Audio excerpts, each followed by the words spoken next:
Hi అండి. అందరూ ఎలా ఉన్నారు? నేను బాగున్నాను. మీరందరూ బాగున్నారా? ఈరోజు మా ఇంట్లో 3 ఐటెమ్స్ ఫిషెస్ అండి. 1 గులివెందలు, 2 చిదుములు, 3 చిదుము కారలండి. వీటిని 3 రకాలుగా వండానండి. 1 గులివెందల్ని ఫ్రై చేశాను. చిదుము కారలకి పులుసు పెట్టానండి. చిదుములకి ఇగురు పెట్టాను. తక్కువ కదా! అందుకు 3 ఐటెమ్స్ చేశాను. తొందరగా అయిపోయింది. 12 కల్లా వంటంతా కంప్లీట్ అయింది. చూసారా పులుసు? మీరు కూడా ట్రై చేయండి. నచ్చితే షేర్, సబ్స్క్రైబ్, లైక్ చేయండి.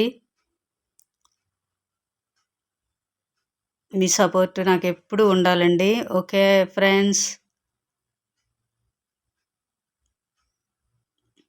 Bye bye.